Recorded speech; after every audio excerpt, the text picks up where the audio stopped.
Bài học thứ ba. Nào, cùng làm nhé. Trong bài học trước, chúng ta bàn đến tầm quan trọng của việc để trẻ làm những gì trẻ thích. Nếu trẻ muốn tự làm một điều gì đó và hài lòng với việc ấy, quy tắc thứ nhất. Nhưng trong trường hợp trẻ thật sự khó khăn và không thể tự mình làm được mà chúng ta không can thiệp vào thì thật là nguy hiểm. Ông bố của cậu con trai 11 tuổi kể: chúng tôi tặng cho Misha một bộ xếp hình nhân dịp sinh nhật. Thằng bé rất vui và mở ra chơi ngay lập tức. Hôm Chủ nhật, khi tôi đang ngồi chơi với em gái của Misha trên thảm, bỗng nghe thấy thằng bé gọi: bố ơi, con không biết xếp hình, đặc biệt là cái hình này khó quá, bố giúp cho con với. Tôi trả lời: sao thế con? Có còn nhỏ nữa đâu, con tự xếp đi. Misha rất buồn và quẳng bộ xếp hình xuống. Từ đó đến nay, nó không động đến bộ xếp hình đó nữa. Kính thưa các bạn, tại sao các bậc phụ huynh thường trả lời những câu như bố của Misha vậy? Có lẽ vì họ muốn dạy cho con cái họ tính tự lập và không ngại khó khăn ư? Dĩ nhiên, cũng có thể vì những lý do khác. Họ không có thời gian, không quan tâm hay là không biết nên làm như thế nào. Tất cả những quan điểm về giáo dục và lý do chính đáng này là đối tượng mà quy tắc 2 hướng đến. Nhưng trước hết, chúng ta hãy viết nó dưới dạng tổng quát rồi đi vào phân tích sâu hơn nhé. Quy tắc 2. Nếu trẻ gặp khó khăn và cần sự giúp đỡ của bạn, hãy giúp trẻ ngay lập tức. Kính thưa các bạn, sẽ rất tốt nếu bạn nói: nào, hãy cùng nhau làm nhé. Đây là chìa khóa giúp trẻ mở ra những cánh cửa và đến với những kỹ năng, kiến thức mới, đồng thời giúp trẻ tăng thêm sự nhiệt tình trong học tập. Thoạt nhìn, quy tắc 2 có vẻ như mâu thuẫn với quy tắc 1 đã nêu ở bài trước. Thực ra, sự mâu thuẫn chỉ là về mặt câu chữ mà thôi. Trên thực tế, không phải vậy.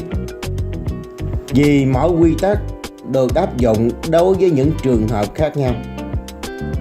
Trong trường hợp trẻ không cần sự giúp đỡ, chúng ta áp dụng quy tắc 1.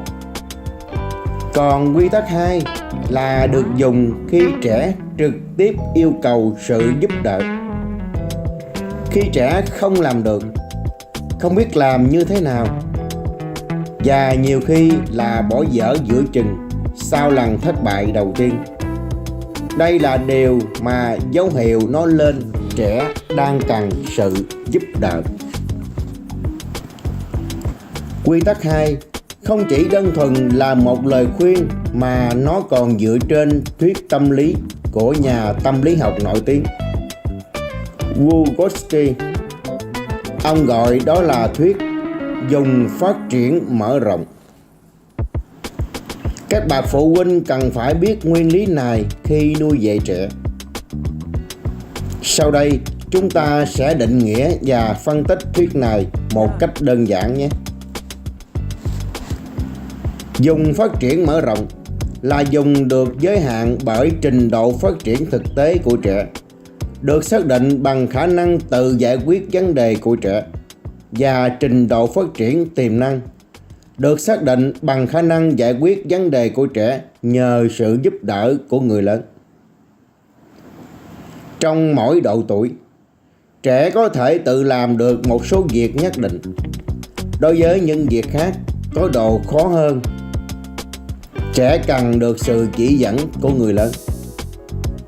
Ví dụ, trẻ ở tuổi mẫu giáo có thể tự mình mở nắp chai, có thể tự rửa tay, lựa chọn đồ chơi, nhưng trẻ không thể tự sắp xếp thứ tự các việc làm hàng ngày của mình được. Thế nên trong gia đình có trẻ ở độ tuổi mẫu giáo, cha mẹ thường nói từ thời gian. Bây giờ chúng ta sẽ, trước tiên chúng ta ăn và sau đó sẽ. Hãy vẽ một lượt đồ đơn giản để hiểu rõ hơn vấn đề này. Một vòng tròn nhỏ nằm trong một vòng tròn lớn khác. Các vòng tròn nhỏ tượng trưng cho những việc mà trẻ có thể tự giải quyết được. Khoảng cách giữa vòng tròn nhỏ và vòng tròn lớn là những việc mà trẻ chỉ giải quyết được với sự giúp đỡ của người lớn. Bên ngoài vòng tròn lớn là những tình huống mà dù có sự giúp đỡ của người lớn thì cũng nằm ngoài tầm xử lý của trẻ ở hình 1. Bây giờ chúng ta có thể lý giải giả thuyết của Vygotsky. Ông đã chứng minh rằng vòng tròn công việc mà trẻ có thể tự mình thực hiện được mở rộng dần ra nhờ sự tăng thêm những việc mà trước đây trẻ làm cùng với người lớn. Nói một cách khác, ngày mai trẻ sẽ tự làm được những việc mà hôm nay trẻ đã làm cùng với cha, mẹ, người thân của mình. Điều tuyệt vời này là công sức làm cùng với cha mẹ. Những công việc làm cùng này là bước đệm cho sự phát triển của trẻ trong tương lai gần. Vì thế mà chúng ta gọi nó là dùng phát triển mở rộng. Kính thưa các bạn hãy tưởng tượng rằng đầu tiên hai đứa trẻ có cùng sự phát triển như nhau. Sau một thời gian, một đứa trẻ có thể làm được rất nhiều việc ở hình 1A. Điều này có nghĩa là bố mẹ của trẻ đã từng làm những việc đó cùng với trẻ. Vì thế, vùng phát triển của trẻ được mở rộng một cách nhanh chóng. Cũng sau một thời gian tương tự, một đứa trẻ khác có vùng phát triển nhỏ hơn rất nhiều, hình 1B. Điều đó là vì cha mẹ của trẻ đã để con tự làm những việc quá khó so với lứa tuổi của trẻ mà không giúp đỡ trẻ. Đứa trẻ đầu tiên sẽ phát triển nhanh hơn, sẽ tự tin hơn và hoạt bát hơn. Bây giờ tôi hy vọng bạn đã hiểu rõ hơn tại sao giáo dục tự lập quá sớm cho trẻ là một sai lầm lớn. Điều này có nghĩa là bạn đã không chú ý đến quy luật phát triển tâm lý cơ bản của trẻ. Phải nói rằng, thường thì trẻ tự cảm thấy cái gì tốt cho mình và biết chúng đang cần gì. Vì thế trẻ thường xuyên yêu cầu: chơi với con đi, chúng ta đi bộ nhé, bế con với, con cũng có thể làm, vân vân. Và nếu bạn không có lý do thỏa đáng để từ chối hoặc trì hoãn thì câu trả lời chỉ có một là được thôi. Và điều gì sẽ xảy ra khi trẻ thường xuyên bị từ chối? Sau đây là cuộc nói chuyện giữa một người mẹ và một chuyên gia tâm lý. Bà mẹ: con tôi là một đứa trẻ kỳ lạ. Một lần gần đây, khi tôi và chồng đang ngồi nói chuyện trong bếp, thằng bé mở cửa ra, xông xộc chạy vào và cầm gậy đánh chúng tôi. Chuyên gia tâm lý: thế bình thường khi bạn ở cùng với cậu bé thì sao? Bà mẹ: ở cùng nói à, bình thường thì cũng không có làm gì cả. À mà nhiều khi tôi đang làm việc trong nhà, nó cứ đi theo như cái đuôi và đòi tôi chơi với nó. Và tôi đã nói với nó: để yên cho mẹ làm việc nào, con tự chơi đi, đồ chơi đâu hết rồi. Chuyên gia tâm lý: thế chồng bạn thì sao? Anh ấy có chơi với cháu không? Bà mẹ, chị đang nghĩ gì thế? Sau giờ làm việc thì chồng tôi chỉ ngồi trên ghế salon và xem tivi thôi. Chuyên gia tâm lý: thế con trai của bạn có yêu cầu cha nó chơi cùng với nó không? Bà mẹ, tất nhiên là có chứ. Nhưng chồng tôi không chịu và nói rằng con thấy bố đang mệt à, con hãy chơi với mẹ đi. Như vậy có thật sự ngạc nhiên không? Khi những đứa trẻ cảm thấy thất vọng và tìm những biện pháp tác động tâm lý, hành động thái quá đó là phản ứng của trẻ trước thái độ giao tiếp không bình thường, hay chính xác hơn là không giao tiếp của cha mẹ đối với trẻ. Phong cách giao tiếp này không những là không giúp gì cho quá trình phát triển của trẻ, mà ngược lại, thậm chí nó còn trở thành nguyên nhân dẫn đến những vấn đề tâm lý của trẻ nhỏ. Bây giờ chúng ta hãy xem một trường hợp cụ thể về việc áp dụng quy tắc 2 nhé. Thường thì trẻ con không thích đọc sách. Cha mẹ của chúng rất buồn và lo lắng. Họ cố gắng làm mọi cách để cho trẻ tiếp cận với sách. Tuy nhiên, họ hầu như không đạt được kết quả gì. Có phụ huynh than phiền rằng con trai của họ hầu như không đọc sách. Cả cha và mẹ đều muốn nâng cao kiến thức cho con và mong con trở thành người có học. Cả hai đều là những người bận rộn và vì thế thường thì họ chỉ đặt những cuốn sách thú vị nhất lên bàn con trai của mình. Và hơn nữa là họ nhắc con nhớ và yêu cầu cậu bé ngồi vào bàn để đọc. Tuy nhiên,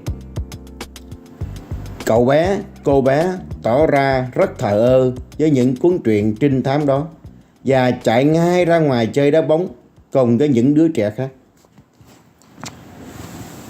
Kính thưa các bạn, trên thực tế, có một phương pháp rất hữu hiệu để khơi gợi và phát triển niềm đam mê đọc sách của trẻ. Đó là hãy cùng đọc với trẻ. Hãy đọc cùng với trẻ.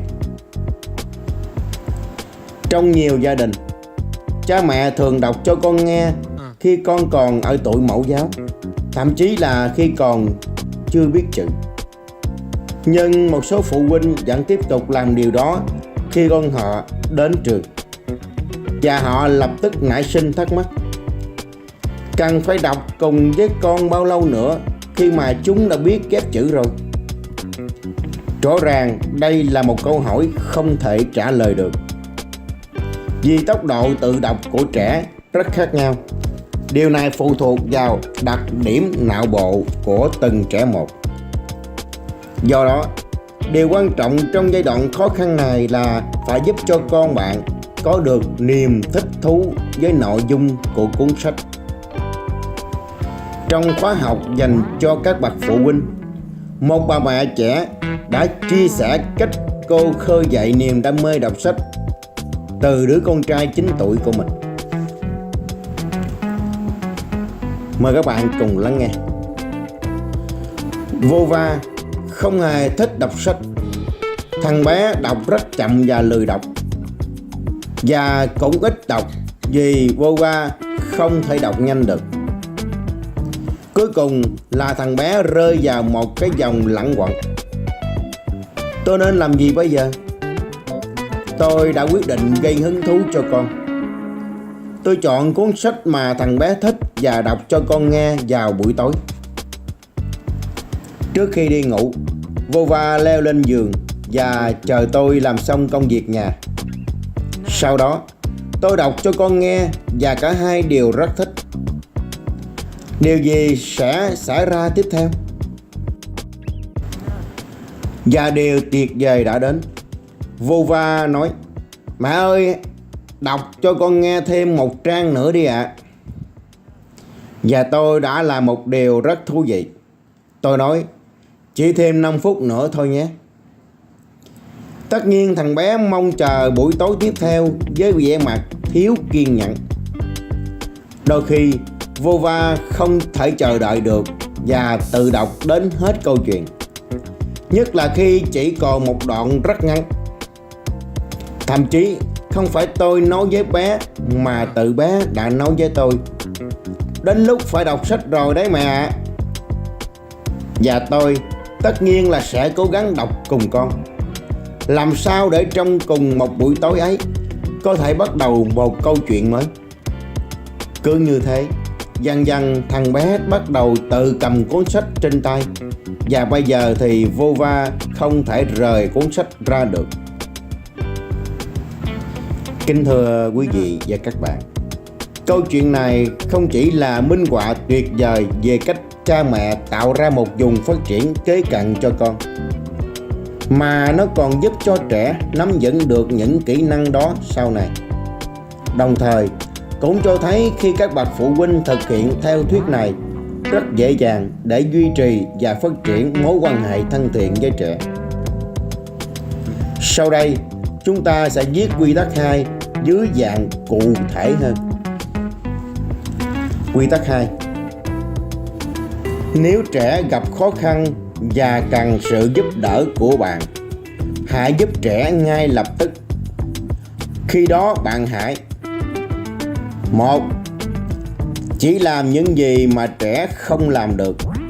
Những việc còn lại hãy để trẻ tự làm. 2. Khi trẻ đã quen dần với việc đó và có những biểu hiện tích cực, hãy để cho trẻ tự làm những việc này. Quy tắc 2 chỉ cho chúng ta biết làm thế nào để giúp trẻ khi trẻ gặp khó khăn. Ví dụ sau đây là một minh họa cụ thể cho ý nghĩa này. Có lẽ có rất nhiều người trong chúng ta đã từng dạy trẻ đi xe đạp. Thông thường khi trẻ mới bắt đầu ngồi trên yên, dễ bị mất cân bằng và trẻ cố gắng để không bị ngã. Bạn đi tới, một tay giữ chặt tay lái, một tay khác cố giữ cho xe đạp đứng thẳng. Ở giai đoạn này, hầu như tất cả mọi người đều làm như bạn. Bạn giữ thăng bằng cho chiếc xe đạp, còn trẻ lúng túng và cố gắng đạp một cách rụt rè. Nhưng sau một lúc bạn sẽ nhận ra trẻ đã bắt đầu để tay thẳng lên, và sau đó bạn dần dần buông lỏng bàn tay của mình. Sau một lúc nữa, bạn đã có thể thả tay lái ra và chỉ cần chạy theo để giữ yên cho thăng bằng. Cuối cùng, bạn cảm thấy rằng bạn có thể tạm thời buông cái yên xe và cho con tự đi một vài mét. Tuy nhiên, bạn vẫn chạy theo và sẵn sàng đợi trẻ bất cứ lúc nào trẻ bị mất thăng bằng. Và cứ thế cho đến khi trẻ tin rằng mình có thể tự đi được. Nếu bạn thật sự chú ý vào bất kỳ một kỹ năng nào mà trẻ mới học được với sự giúp đỡ của bạn, bạn sẽ thấy rằng trẻ làm giống như bạn đã làm. Thông thường, trẻ em rất hiếu động và chúng luôn cố gắng bắt chước theo những gì bạn làm. Khi chơi trò xe lửa điện với cậu con trai, đầu tiên người cha thường xếp đường ray và sau đó lắp pin để tàu điện chạy. Một thời gian cậu bé có xu hướng tự làm tất cả và thậm chí còn xếp đường ray theo cách mà cậu ấy thấy thú vị. Nếu như trước kia người mẹ đưa cho cô con gái một cục bột nhỏ để cô bé làm một chiếc bánh trẻ em, thì bây giờ cô bé muốn mình tự nhào bột và dắt thành những cục như thế. Mong muốn chinh phục tất cả các lãnh thổ mới của trẻ rất quan trọng và cần được nâng niu như nâng niu đôi mắt vậy. Có lẽ đã đến lúc chúng ta cần bàn vấn đề quan trọng nhất, đó chính là làm thế nào để giúp trẻ phát triển một cách tự nhiên mà không mất đi tính hiếu động của chúng. Ghi chú: làm thế nào để điều đó xảy ra được? Kính thưa các bạn, khi thăm dò ý kiến của các em ở độ tuổi thiếu niên, các em có hay giúp bố mẹ làm việc nhà hay không? Hầu hết các em học sinh từ lớp 4 đến lớp 6 đều trả lời không. Trong đó chỉ có một số em tỏ ra không hài lòng khi cha mẹ chúng không cho chúng làm gì. Không được nấu ăn, không được giặt giũ, không được ủi quần áo, không được đi chợ, vân vân. Số em học sinh lớp 7, lớp 8 không tham gia làm việc nhà nhiều hơn số em muốn giúp đỡ cha mẹ. Kết quả đó cho thấy rằng chúng ta không thể bắt trẻ thích những việc mà ngay cả người lớn cũng không muốn làm. Sau đó lại mắng trẻ lười biếng, không tự giác, ích kỷ. Những điệp khúc này cứ lặp đi lặp lại một cách vô nghĩa.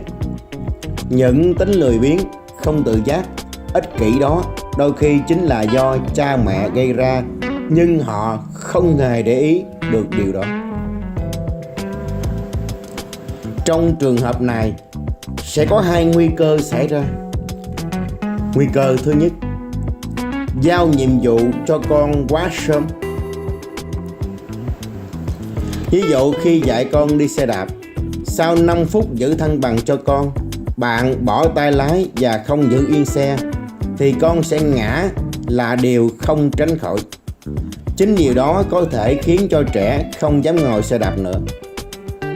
Nguy cơ thứ hai, ngược lại với nguy cơ đầu, trẻ sẽ bị phụ thuộc và luôn cần cha mẹ bên cạnh.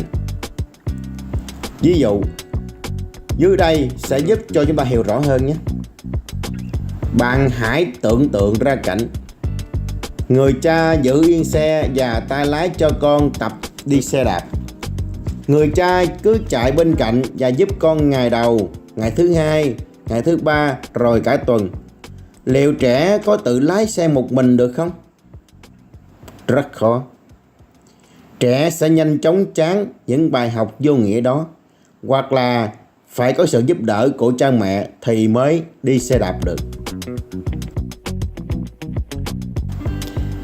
Trong những bài học tiếp theo, chúng ta sẽ nói lại về những khó khăn của con cái và cha mẹ xung quanh công việc hàng ngày.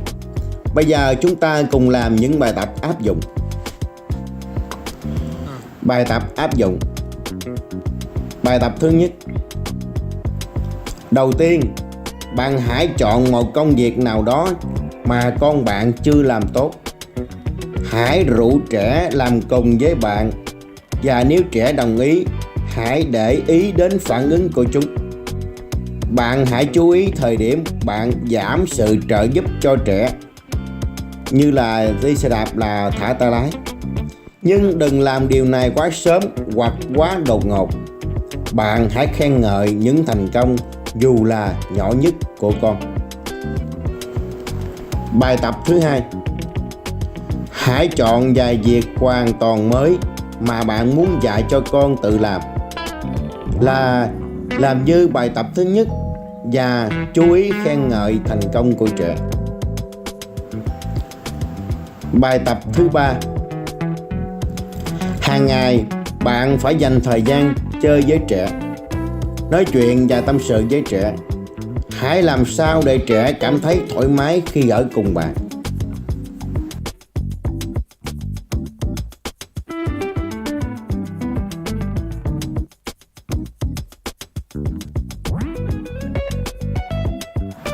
Nội dung bài học thứ 3 đến đây là kết thúc. Mời quý vị và các bạn hãy xem lại bài tập trước đó và các video clip tiếp theo của các bài tập tiếp theo nha.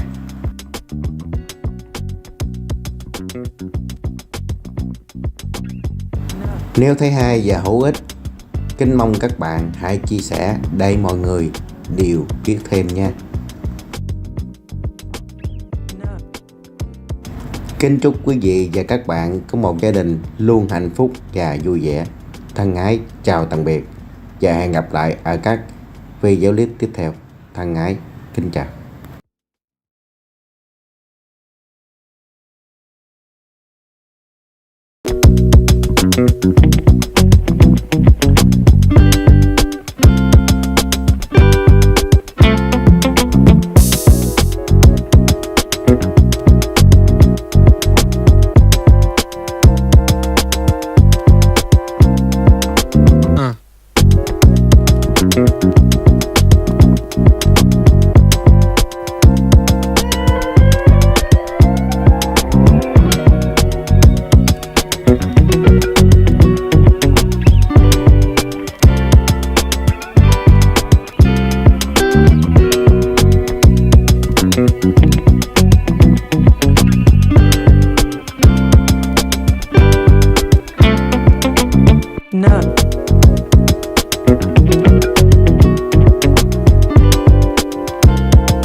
Thank you.